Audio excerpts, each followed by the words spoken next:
الرجیم بسم اللہ الرحمن الرحیم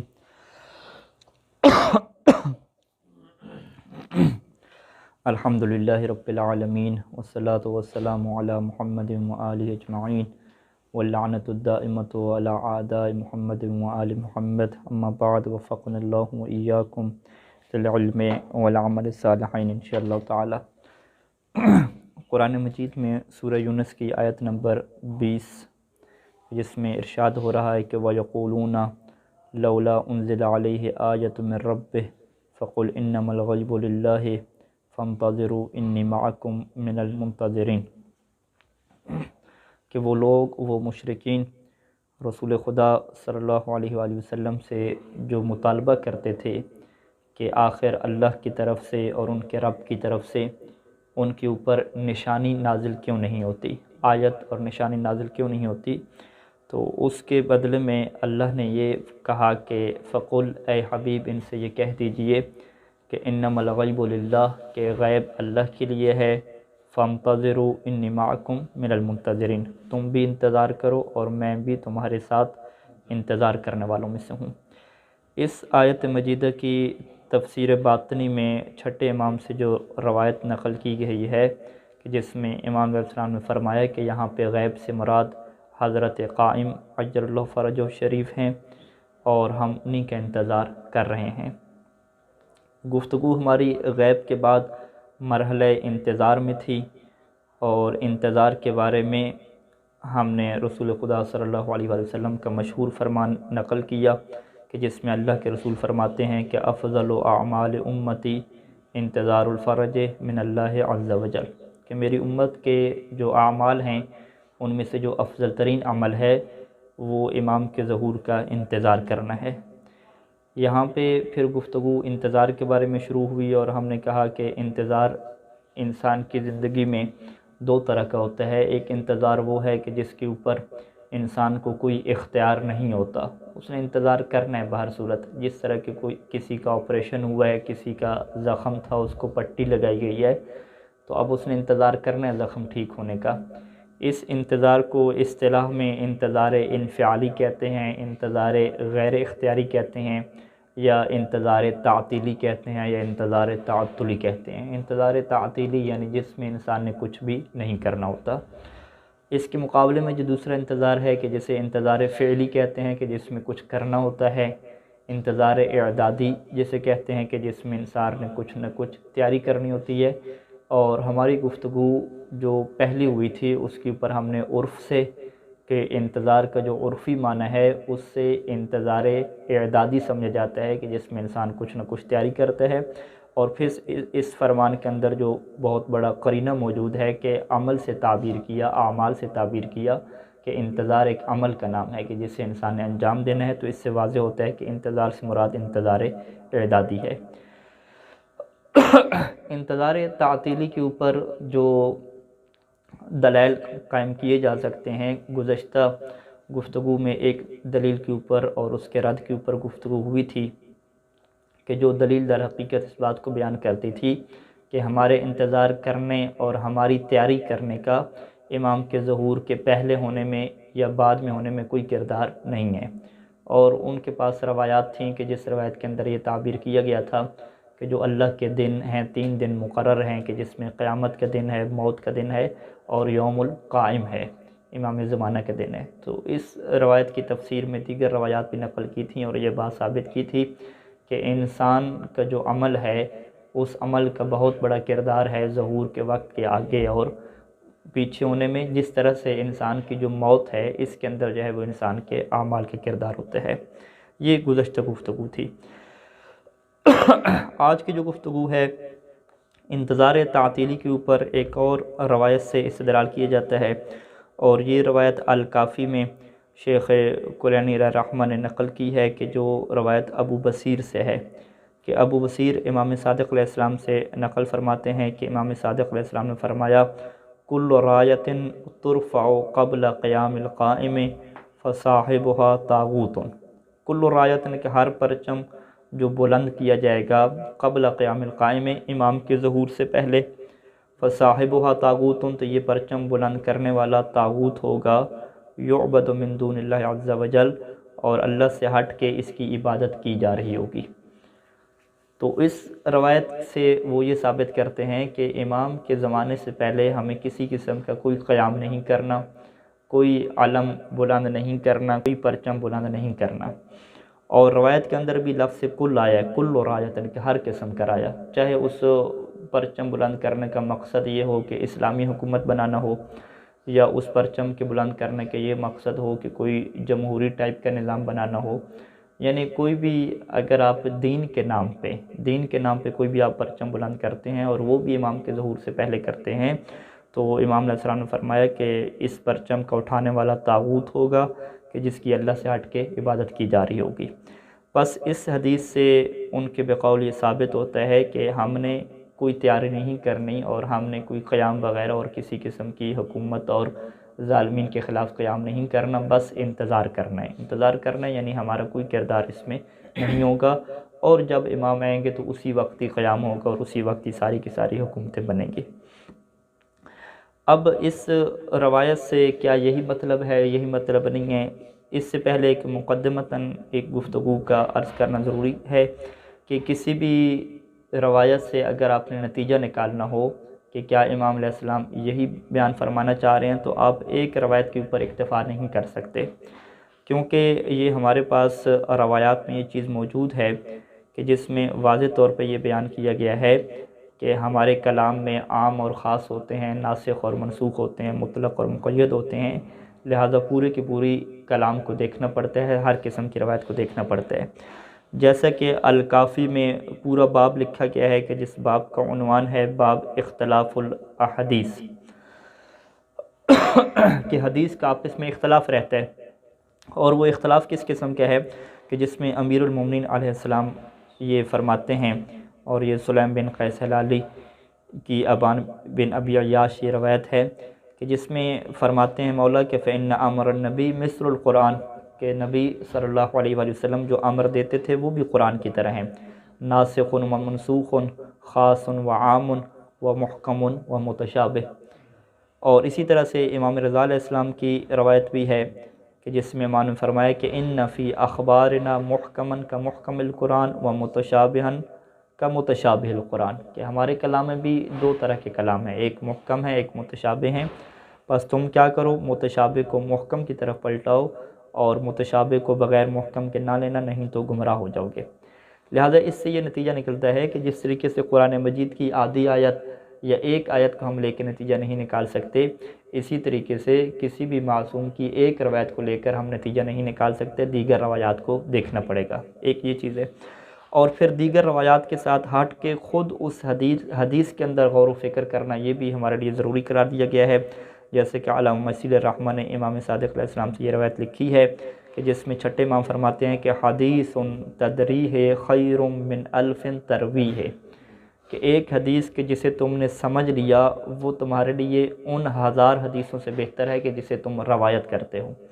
یعنی روایت کرنا، حدیث کا رٹّا لگا لینا، یہ کوئی کمال نہیں ہوتا، حدیث کا جو سمجھنا ہے یہ کیا ہوتا ہے، کمال ہوتا ہے۔ اور پھر اسی روایت میں امام نے فرمایا کہ لا یکون الرجل منکم فقیحا حتی یعرف معاریض کلامنا، کہ تم میں سے کوئی شخص اس وقت تک فقیہ نہیں بن سکتا جب تک وہ ہمارے کلام کے معاریض کہتے ہیں خفیہ اشارے، جب تک وہ ہمارے کلام کے خفیہ اشاروں کو نہ سمجھتا ہو۔ تو لہٰذا یہ دو چیزیں ہمارے سامنے آ گئیں کہ ہم نے دیگر احادیث کو دیکھنا ہے کہ ان میں کیا تفسیر کی گئی ہے رایا کی اور قیام کی، اور پھر خود اس حدیث کے اندر کیا کوئی اشارے اور قرائن موجود ہیں یا موجود نہیں ہیں۔ جہاں تک اس حدیث کا تعلق ہے تو اس حدیث میں کل رایت ترفع کہا گیا تو یہ حدیث عام ہے۔ اب ہم دیگر حدیث کو دیکھیں گے تو کیا وہ اس کے لیے خصوصیت بن سکتی ہیں یا نہیں بن سکتی، اس ضمن میں آپ کے سامنے 4 احادیث کو نقل کروں گا کہ جن سے یہ بات واضح ہو جائے گی کہ اس حدیث میں کل رایت سے کیا مراد ہے۔ ایک مرتبہ درود پڑھ لیں سارے مل کے۔ اللہم صلی علی محمد نہج البلاغہ میں امیر المومنین علیہ السلام سے پہلا فرمان ہے کہ جس میں امام علیہ السلام یہ فرماتے ہیں کہ ایھا المؤمنون انہ من رعا عدوانا یعمل بہ، کہ جو کوئی تم میں سے عدوان کہتے ہیں زیادتی کرنا، ظلم کرنا، ناانصافی کرنا، کہ تم میں سے جو ناانصافی اور زیادتی کو دیکھے کہ جس کے اوپر عمل کیا جا رہا ہو، وہ منکرن یدعا الیہ، اور ایسی برائی کو دیکھے کہ جس کی طرف دعوت دی جا رہی ہو۔ یعنی اب صورتحال کیا بن چکی ہے کہ ناانصافی ہو رہی ہے، ظلم ہو رہا ہے، تو اب کیا کرنا ہے؟ مولا کیا فرماتے ہیں؟ کیا قیام کرنا ہے یا قیام نہیں کرنا؟ اب یہاں پہ مولا جو ہے وہ 3 مراحل کا ذکر فرماتے ہیں۔ پہلا مرحلہ کہ فَأَنْكَرَهُ بِقَلْبِهِ، کہ جو اپنے دل سے نفرت کا اظہار کرے، فَقَدْ سَلِمَ وَبَرِئَ، وہ بندہ محفوظ ہو گیا اور اس کا ذمہ بری ہو گیا۔ وَمَنْ أَنْكَرَهُ بِلِسَانِهِ، اور جو دل سے ہٹ کے اپنی زبان سے بھی اظہار کرے اور اس کے خلاف احتجاج ریکارڈ کرے، فَقَدْ أُجِرَ، تو اسے اجر بھی ملے گا، ثواب بھی ملے گا۔ وَهُوَ أَفْضَلُ مِنْ صَاحِبِهِ، اور یہ اس بندے سے افضل ہے کہ جو فقط دل سے کیا ہے، نفرت کا اظہار کر رہے۔ تیسرا جو سب سے افضل ہے، وَمَنْ أَنْكَرَهُ بِالسَّيْفِ، کہ جو اس ناانصافی کو تلوار سے روکے، تلوار سے یعنی طاقت سے، قیام سے، جو اس برائی کو روکے اور ظلم کو روکے، ناانصافی کو روکے، اور اس کا مقصد کیا ہو؟ یہ مقصد نہ ہو کہ وہ خود جو ہے وہ اپنے لیے لوگوں کو بلائے اور اپنی جو ہے وہ زندگی کو آسانی میں لے جائے اور عیاشی کرے، نہیں، جو ظلم اور زیادتی کو تلوار سے روکے یعنی قوت سے اور قیام سے روکے، لِتَكُونَ كَلِمَةُ اللَّهِ هِيَ الْعُلْيَا، تاکہ جو اللہ کا کلمہ ہے، اللہ کا دین ہے، وہ بلند ہو جائے۔ وَكَلِمَةُ الظَّالِمِينَ هِيَ السُّفْلَىٰ، اور جو ظالمین کا شعار اور کلمہ ہے اور جو ان کا ہدف ہے وہ کمزور پڑ جائے۔ فَذَلِكَ الَّذِي، تو یہ وہ بندہ ہے کہ أَصَابَ سَبِيلَ الْهُدَىٰ، کہ جس نے ہدایت کے راستے کو پا لیا ہے، وقام علی الطریق، اور سیدھے راستے کے اوپر قائم ہو گیا ہے، اور ونور فی قلبی الیقین، اور یہی وہ بندہ ہے کہ جس کے دل میں یقین کیا ہو گیا ہے، یقین کا نور آ چکا ہے۔ تو اس فرمان میں امام علی علیہ السلام واضح طور پہ فرما رہے ہیں کہ ظلم اور زیادتی کے خلاف تلوار کے ذریعے سے قیام کرنا یہ ایک ایسی چیز ہے کہ جس کی وجہ سے انسان ہدایت کے راستے کے اوپر چل نکلتا ہے اور اس کے دل میں یقین کا نور کیا ہوتا ہے، منور ہو جاتا ہے۔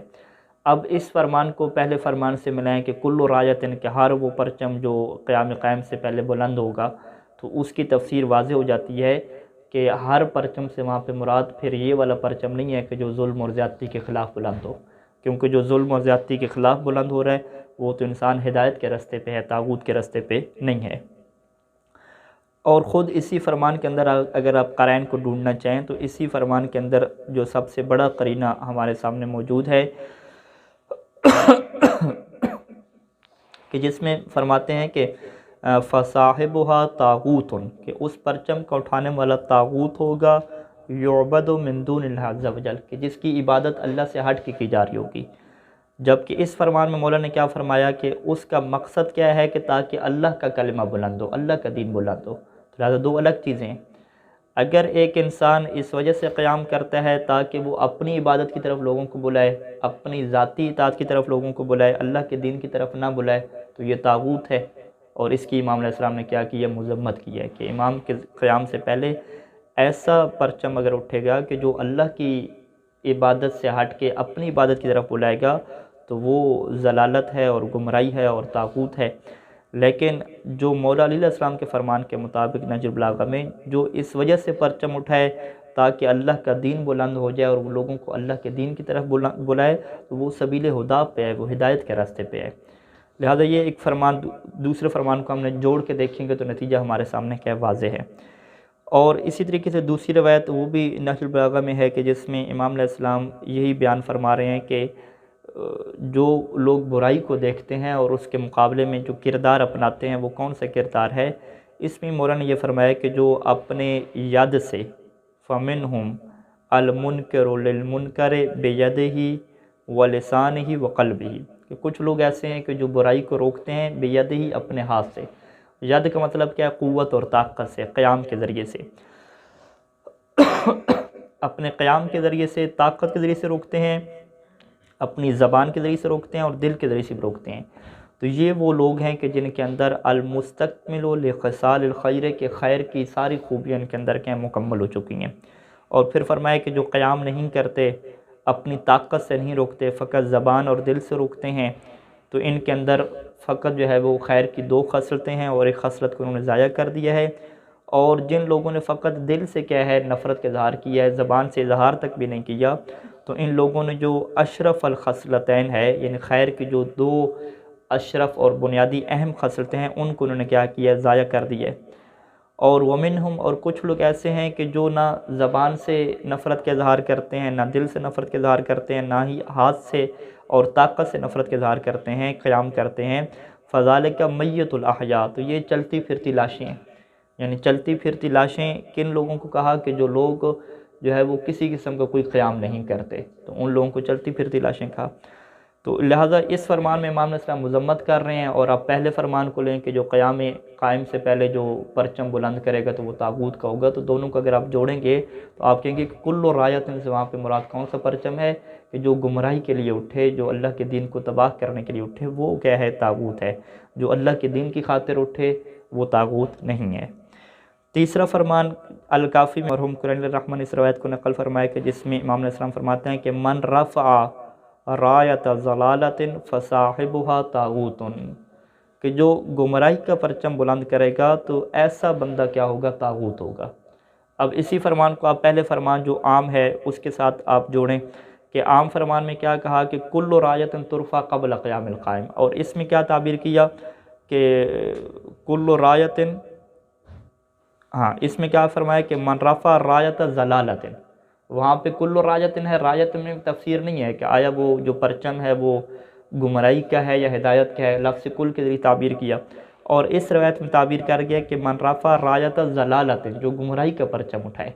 تو وہ کیا ہوگا، طاغوت ہوگا۔ تو لہٰذا ہم اس عام سے کیا مراد لیں گے، خاص مراد لیں گے، اور ہم کہیں گے کہ کل رایت سے مراد کیا ہے، گمراہی کا پرچم ہے، نہ کہ جو ہے وہ دین کا پرچم ہے اور اسلامی حکومت کا پرچم ہے۔ چوتھا اور آخری فرمان کہ امام علیہ السلام کی یہ جو روایت ہے بحار الانوار میں علامہ شیر رحمن نقل فرمائی ہے کہ لیس فی الرایات، کہ جو بھی پرچم بلند ہوں گے ظہور قائم سے پہلے، ان پرچموں میں نہیں ہے رایت اہدا، جو زیادہ ہدایت والا پرچم ہو، من رایت الیمانی، جو یمانی پرچم لے کے قیام کرے گا اس کے پرچم سے ہٹ کے کوئی بھی ہدایت والا پرچم نہیں ہے۔ وَهِيَ رَایَةٌ هُدًى، وَهِيَ رَایَةُ هُدًى، یہ ہدایت کا پرچم ہوگا۔ ہدایت کا پرچم کیوں ہوگا؟ لِأَنَّهُ يَدْعُو إِلَى صَاحِبِكُمْ، کیونکہ یہ پرچم تمہیں صاحب امر اور امام زمانے کی طرف بلائے گا۔ فَإِذَا خَرَجَ الْيَمَانِيُّ، جب یمانی خروج کرے گا اور قیام کرے گا تو حرم بَيْعَ السلاح علی الناس وکل مسلم، کہ وہ لوگوں کے اوپر اور ہر مسلمان کے اوپر اسلحے کی بیع و شراء کو حرام قرار دے گا۔ وَإِذَا خَرَجَ الْيَمَانِي، اور جب یمانی قیام کرے اور خروج کرے، فَانْحَزْ إِلَيْهِ، تم اس کے ساتھ مل جانا، فَإِنَّ رَایَتَهُ رَایَةُ هُدًى، اس کا جو پرچم ہے وہ ہدایت کا کیا ہے، پرچم ہے۔ اب اس روایت کو اگر آپ پہلی روایت کے ساتھ جوڑیں کہ یہاں پہ امام علیہ السلام مدح فرما رہے ہیں اور کہہ رہے ہیں کہ یمانی کا جو پرچم ہوگا وہ سب سے زیادہ ہدایت والا ہے، وہ تمہیں امام زمانے کی طرف دعوت دے رہا ہوگا، اور پہلے فرمان میں کیا فرما رہے ہیں کہ قیام قائم سے پہلے کوئی بھی پرچم اگر بلند ہوتا ہے تو وہ طاغوت کا ہوگا، تو اب دونوں کو اگر جوڑیں گے تو واضح نتیجہ نکلے گا کہ وہ طاغوت کے اس وجہ سے ہے کہ یعبد من دون اللہ عز و جل، کہ وہ اللہ کی عبادت سے ہٹ کے اپنی عبادت کی طرف بلا رہے ہیں، جبکہ یہ جو پرچم ہے یمانی کا، یدعو الی صاحبکم، یہ امام زمانے کی طرف بلا رہے ہیں۔ تو پس خلاصہ کیا ہوا کہ اگر ایک روایت کو فقط کل رایت کو دیکھیں تو اس سے آپ کو مراد ہر پرچم نظر آ رہا ہے، لیکن آپ دیگر روایات کو ساتھ رکھ کے دیکھیں گے تو یہ بات واضح ہوگی کہ اس رایت سے مراد ہدایت کا پرچم نہیں ہے بلکہ گمراہی کا پرچم ہے، اور کل رایت سے مراد ایک ایسا پرچم ہے کہ جو اسلام کی طرف، دین کی طرف، حکومت اسلامی کی طرف نہ بلائے بلکہ اپنی ذاتی خواہشات کی طرف اور اپنی ذاتی کیا ہے، حکومت کی طرف بلائے، تو وہ پرچم کیا ہے، طاغوت کا ہے اور گمراہی کا ہے۔ اور وہ پرچم دو دین کے لیے بلند ہو، جو لوگوں کو امام زمانہ کی طرف دعوت دے، جو لوگوں کو روایات اور احادیث سے حکم شرعی استنباط کر کے بتائے اور کہے کہ روایت اور آیت کے مطابق یہ آپ لوگوں کی ذمہ داری بنتی ہے، تو وہ یقیناً لوگوں کو معصوم کے فرامین کی طرف لے کر جا رہا ہے، معصوم کے حکم کی طرف لے کر جا رہا ہے، اپنی ذاتی عبادت کی طرف نہیں لے کر جا رہا۔ تو یہ پرچم ہدایت کا پرچم ہے، اور مولا علیہ السلام نے اور دیگر ائمہ علیہ السلام نے ایسے پرچم کی تعریف کی ہے اور تائید کی ہے۔ صلی اللہ علی محمد و آلہ اجمعین۔ تمام مرحومین کے لیے ایک مرتبہ سورہ الحمد اور 3 مرتبہ توحید پڑھ لیں۔